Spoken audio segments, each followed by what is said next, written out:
Muy bien, los felicito por el trabajo realizado durante la primera práctica y vamos a revisar pues con lo que dice la evidencia científica, ¿verdad? Por ejemplo, si vemos lo que dice la Asociación de Endocrinólogos Clínicos de Estados Unidos en cuanto a lo que es la terapia de cambio de estilos de vida, entonces vemos que es importantísimo los aspectos nutricionales, la actividad física, la calidad y cantidad de sueño, el soporte conductual y la cesación del consumo de tabaco. Algunos de ustedes mencionaron estos aspectos, verán esa primera intervención. Entonces recuerden que siempre ese test de Fitzgerald inicialmente nos ayuda mucho a conocer a la persona que tenemos enfrente. Y a partir de ahí, a plantearnos cuál va a ser la mejor forma de intervenir en su proceso de preventivo para aparición de diabetes en primera instancia o de abordaje ya de la enfermedad cuando tenemos el diagnóstico. Recordemos que tenemos que tomar en cuenta pues evitar las grasas trans, dar aquí una consejería estructurada, ¿verdad? La parte de las porciones y demás. Y como hablábamos de un abordaje integrado y transdisciplinario, pues obviamente tener apoyo de los nutriólogos o nutricionistas que nos puedan brindar esa asesoría. En cuanto a la actividad física, igual aquí el programa es individualizado, ¿verdad? Ojalá acompañados por un preparador físico que nos pueda, ¿verdad?, decir cuál es el ejercicio indicado. Si no contamos con ese recurso, pues lo más recomendable es la caminata, que siempre produzca, como le digo yo a los pacientes, ¿verdad?, que acelere el corazón. Eh, no se vale, como muchas de las personas dicen, ¿verdad?, que van a salir o que corren muchísimo durante el día porque van a dejar a los niños al colegio, a la escuela, que tienen que ir a hacer múltiples cosas y que entonces caminan más de 15 kilómetros. ¿Por qué no se vale? Porque no es placentero, ¿verdad? No estamos concentrados en el ejercicio, sino en la actividad que estamos realizando en ese momento, ¿verdad? Que en la premura de llevar a los niños a la escuela o en la premura de andar haciendo mandados u otro tipo de cosas. Es muy importante el patrón del sueño, ¿verdad?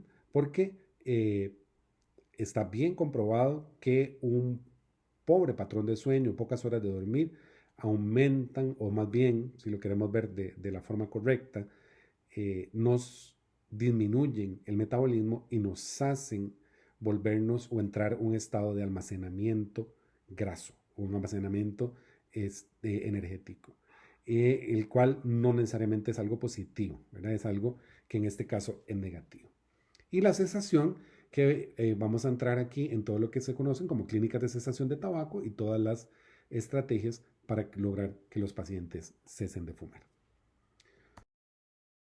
Americana de diabetes, pues nos da, ¿verdad?, desde el 2019 hacia acá, ya vieron y comprendieron que el objetivo es centrado en la persona, ¿verdad? Que no es solo hablamos de diabetes, sino hablamos de Juan con diabetes, ¿verdad? Y que tenemos que hacer el plan para Juan en este caso. Y básicamente se refiere a lo mismo, ¿verdad? Primero, identificar cuáles son las características de la persona, ¿verdad? Considerar aspectos específicos que impacten en la escogencia del tratamiento, ya sea el acceso que tengamos empezando, si tiene alguna intolerancia a alguno de los componentes, y la facilidad con que se lo puede aplicar.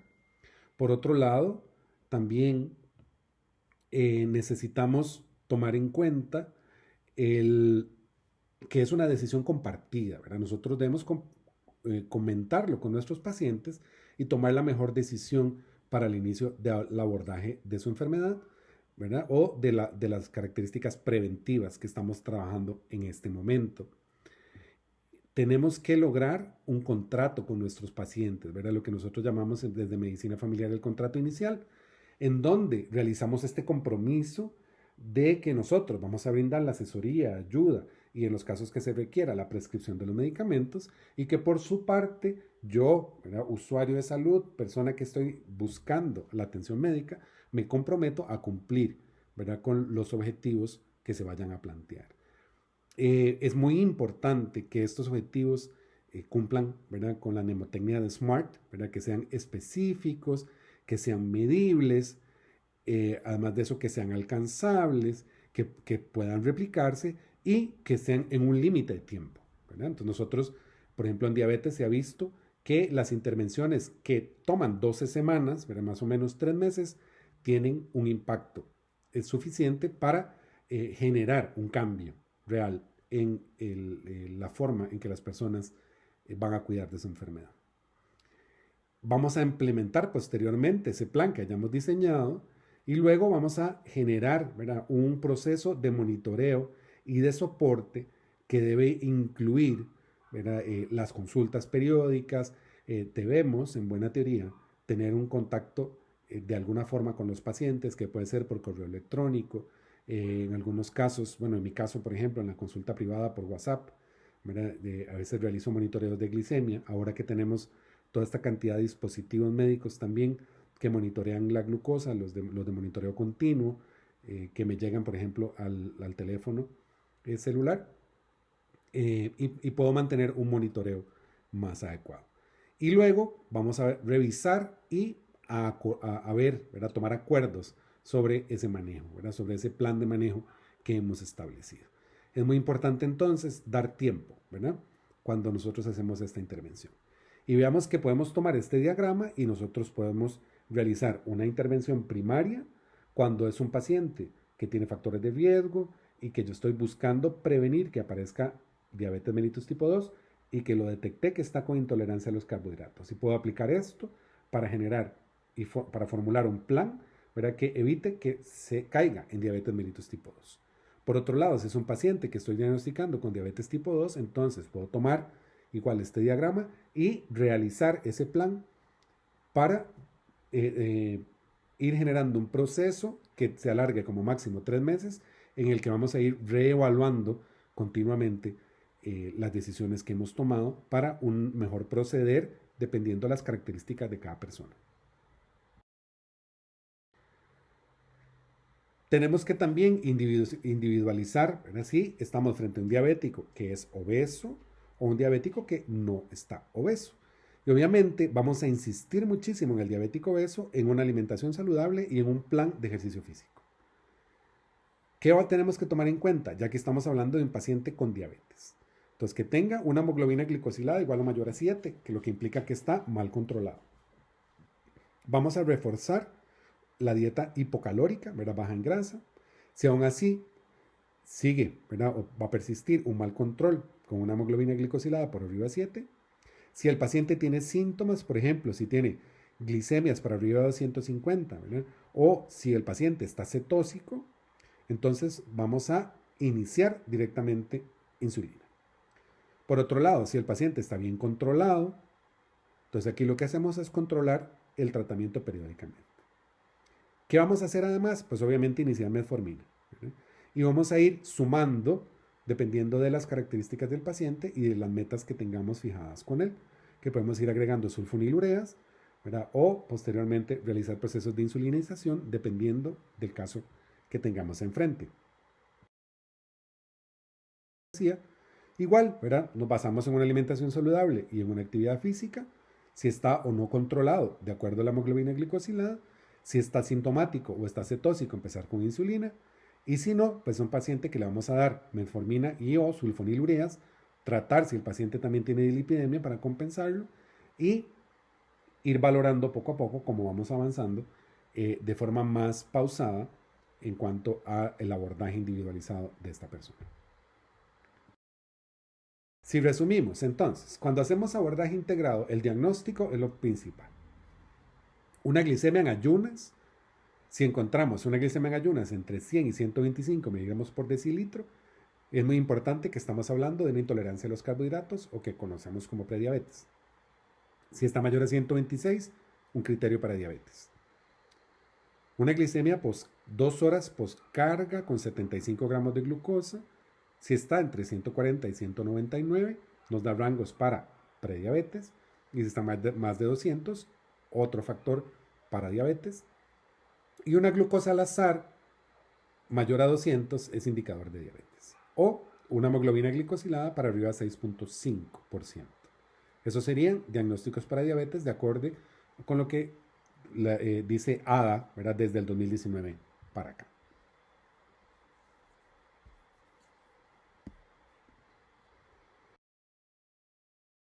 Y vemos entonces, si nosotros tomamos en cuenta, cuando hablamos de una glicemia en ayunas alterada, una intolerancia a los carbohidratos y hablamos de diabetes, tenemos que ser muy claros en cuáles son nuestros parámetros de control y que nos van a indicar hacia dónde vamos a ir tomando decisiones. Entonces recordemos que si nosotros tenemos una hemoglobina glicosilada entre 6.1 y 6.9 en ayunas, ¿verdad? Podríamos decir que el paciente tiene una glicemia alterada en ayunas. Si tiene una hemoglobina glicosilada mayor a 7, ese paciente podría tener una intolerancia a los carbohidratos o podría ser ya diabético. Pero resulta que nosotros vamos a medir además una carga de glucosa, una prueba de glicemia 2 horas después de una carga de 75 gramos de glucosa. Entonces ahí es donde vamos a ir orientando más el diagnóstico. Si está de menos de 7.8, ese paciente solamente tiene una alteración en la glucosa en ayunas. Si está entre 7.8 y 11.1 la glicosilada, hablamos de que ese paciente tiene una intolerancia a los carbohidratos. Y si está más de 11, pues obviamente es un paciente diabético. La hemoglobina glicosilada, ¿verdad? Mayor en los pacientes mayor a 48 milimoles por mililitro, y la glucosa en plasma aleatoria de 11.1 o más, ¿verdad? Cuando estamos hablando de milimoles por mililitro, en este caso. O lo que decíamos previamente, ¿verdad? El paciente que tiene una glicemia entre 100 y 126, el paciente que tiene la glicemia mayor a 126, el paciente o la persona que tiene una glicemia al azar mayor a 200 o menor a 200, o la persona que tiene una glicemia postcarga después de 75 gramos, 2 horas después de 75 gramos de glucosa, que va a estar mayor a entre 149 y a 199 o mayor a 200. Esos son los parámetros que nos van a permitir ubicarlos en estos 3 grupos de pacientes. Entonces, de un modelo de cuidado crónico, ¿verdad? Y aquí son 6 elementos principales los que tenemos que tomar en cuenta, y esto les va a servir también para valorar ese planteamiento inicial que ustedes ya hicieron. Primero, ¿cuál es el diseño del sistema de prestación que yo tengo? ¿Verdad? Tenemos que hacer o tratar de que sea proactivo más que reactivo, ¿verdad? Donde yo voy a salir a buscar los pacientes que van a estar con intolerancia a los carbohidratos o con glicemias alteradas. ¿Y para qué? Para evitar de que lleguen a ser diabéticos. Y obviamente si encuentro diabéticos, pues iniciar tratamiento de forma temprana para disminuir las complicaciones. El apoyo al autocuidado, decisiones eficaces basadas en evidencia, recursos y políticas comunitarias adecuadas y el sistema de salud al que pertenecemos. ¿Cómo está el diseño para la atención de enfermedades crónicas en este ejemplo específico para diabetes mellitus? Tenemos que tomar en cuenta la identificación de pacientes, ¿verdad? Cuando hablamos de pacientes sospechosos, de pacientes en grupos de riesgo, de pacientes diabéticos no controlados, pacientes diabéticos estables, pacientes diabéticos mal controlados y que están bajo tratamiento médico, y pacientes diabéticos lábiles. Sospechoso, como decíamos, puede ser aquel que tenga resequedad bucal, aliento cetónico, enfermedad periodontal, astenia con pérdida reciente acelerada de peso que puede deducirse por la talla de su ropa y parestesis en extremidades. Vean que aquí no hablamos de que tenga o no tenga una enfermedad, pero que puede, ¿verdad?, tenerla por la sintomatología que está teniendo. Los de grupos de riesgo van a estar los obesos, las personas con historia de intolerancia a la glucosa o diabetes gestacional, hijos de padres de diabetes tipo 1, mujeres que hayan tenido hijos macrosómicos y antecedentes también familiares de diabetes. No controlados son pacientes que ya están diagnosticados, que no siguen un tratamiento terapéutico o que lo han abandonado por voluntad propia ante una falsa sensación de bienestar general. Pero normalmente el paciente diabético, cuando se siente bien, deja el tratamiento. También tenemos los pacientes diabéticos estables, que son aquellos que responden adecuadamente a la terapia indicada y por lo tanto requieren de un reforzamiento positivo para asegurarnos de que continúen, ¿verdad?, en ese estado de mantenimiento, ¿verdad?, de su enfermedad. También tenemos pacientes mal controlados y que están bajo tratamiento médico, ¿verdad? Y estos presentan signos y síntomas que indican una respuesta deficiente, ya sea porque la dosis no está adecuada, porque el tratamiento terapéutico que tiene no es el adecuado, o por un diagnóstico reciente en donde la dosificación está en proceso de ajuste también. Y aquí se incluyen aquellos pacientes indolentes, ¿verdad?, que hacen caso omiso a las indicaciones médicas, y sobre los cuales como médicos de familia pues tenemos que aplicar todas las técnicas que conocemos para lograr una mejor adherencia en cuanto al tratamiento y a la recomendación de una adecuada alimentación y ejercicio físico. Es el paciente diabético lábil y que son pacientes responsables y comprometidos con su tratamiento médico, quienes a pesar de eso son altamente susceptibles de sufrir descompensaciones, y ya sea por estado emocional, porque son adultos mayores, en niños, porque están realizando una actividad física que antes no realizaba, o sometidos a un estrés por alguna situación específica. Y para eso es muy ¿verdad? Que es el que nos permite a nosotros valorar cuál paciente, ¿verdad? Es o cómo tenemos que ser con los pacientes, y más rigurosos o menos rigurosos, dependiendo de las características que la persona tenga y tomando en cuenta los parámetros que podemos ver a la izquierda de sus pantallas.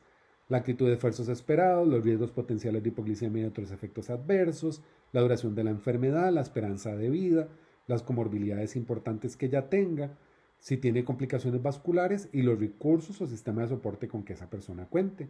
Y vamos, desde lo más riguroso, que sea que el paciente, ¿verdad? Que es motivado, adherido, excelente autocuidado, que tiene bajos riesgos, que la enfermedad es de reciente diagnóstico, que tiene una larga esperanza de vida, que no tiene comorbilidades, no tiene complicaciones vasculares y que tiene recursos y un buen sistema de soporte, hasta que el paciente que no tiene ninguno de ellos. Usamos las guías.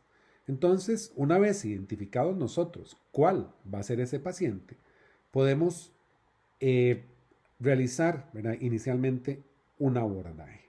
Hablemos primero de los pacientes que nosotros vamos a considerar que son prediabéticos. Entonces vean que independientemente si yo estoy viendo que el paciente tiene una intolerancia a los carbohidratos o tiene una glicemia alterada en ayunas, tiene una intolerancia a los carbohidratos o prediabetes o es diabético, voy a empezar siempre con cambios en el estilo de vida. Entonces decíamos, alimentación saludable, ejercicio físico, cesación del consumo de tabaco, adecuado patrón de sueño. Vamos a, entonces, una vez que ya decimos, bueno, el paciente cumplió un periodo adecuado que normalmente va de 3 a 6 meses con cambios en el estilo de vida y aún así sigue en rangos de prediabetes, entonces tomamos decisiones de cómo vamos a empezar a tratar. Tomemos en cuenta que vamos a tratar los factores de riesgo asociados. Si el paciente es hipertenso y si tiene dislipidemia, pues lo vamos a tratar. Y si el paciente tiene un solo criterio para diabetes, para prediabetes, vamos a dar metformina o acarbose. Y si es un paciente que tiene múltiples criterios, pues las guías recomiendan que podemos agregar otros hipoglicemiantes orales. Dependiendo del sistema de salud que estemos hablando y dependiendo si estamos hablando del ámbito público o del ámbito privado, pues va a ser el acceso que tengamos a otro tipo de medicamentos, como en este caso, los análogos de GLP-1 y las tiazolinedionas.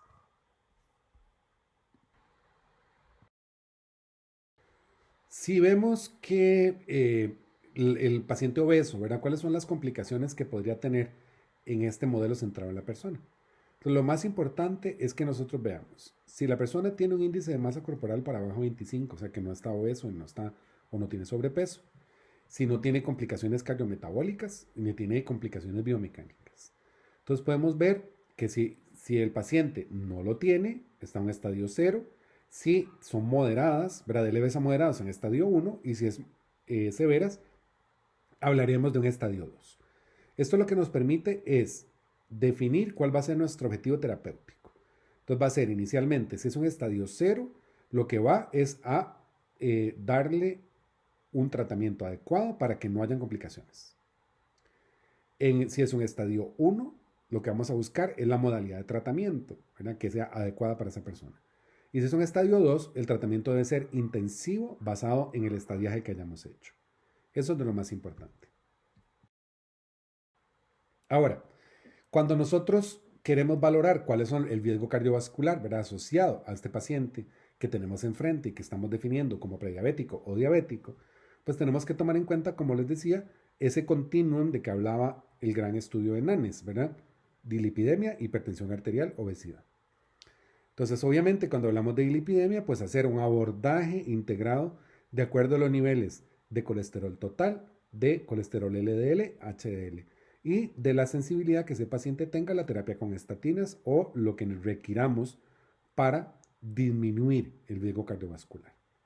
Y por el otro lado, la hipertensión, pues recordemos que en diabetes el objetivo primordial es tener sistólicas para abajo de 130 y diastólicas de menos de 80. Y que vamos a iniciar con un inhibidor de la enzima convertidora de angiotensina o con un ARA2, ¿verdad? Dependiendo de las características de ese paciente y que podemos hacer combinaciones dependiendo también de las características individuales que ese pacientito tenga. Bueno, entonces una vez valorado esto, ¿qué hacemos con las glicemias? Entonces vean que hicimos un abordaje inicial en donde catalogamos el paciente, si era un paciente que tiene una glicemia alterada en ayunas, si es un paciente que tiene una intolerancia a los carbohidratos o si es un paciente diabético. Posteriormente definimos el riesgo cardiovascular que tiene, si tiene dilipidemia e hipertensión asociada y si hay obesidad. Tomando en cuenta eso, pues decidimos inicialmente hacer cambios en el estilo de vida, dar tratamiento para la lipidemia, dar tratamiento adecuado para la hipertensión arterial, hacer todos los cambios en el estilo de vida y ahora llegamos al control glicémico como tal. Entonces veamos, si nosotros, lo más importante es que debemos individualizar el tratamiento para el paciente que tengamos sentado enfrente. Todas las guías coinciden en que metformina es el tratamiento, ¿verdad? El gold standard para el tratamiento inicial de la diabetes. Tanto para los que tienen intolerancia, para la prediabetes, como para los pacientes con diabetes mellitus tipo 2. Y va a depender del progreso de la enfermedad en aquel diagrama inicial que vimos, ¿verdad? Al momento que hacemos diagnóstico. Cuando hablamos de monoterapia, pues hablamos de metformina, como les decía, que normalmente es la que está disponible en todos nuestros sistemas de salud públicos. Pero también podríamos utilizar algunos otros medicamentos que están disponibles de forma privada. ¿Verdad? Que las guías los mencionan. Esta, por ejemplo, de la Asociación de Endocrinólogos Clínicos de Estados Unidos, menciona los inhibidores, los análogos de GLP-1, los SGLT2, los inhibidores de la DPP-4, las tiazonidionas, por ejemplo. Si no funciona la monoterapia y necesitamos agregar otro más, pues ¿qué vamos a tener? Metformina siempre más sulfonilureas o cualquiera de los que ya mencioné.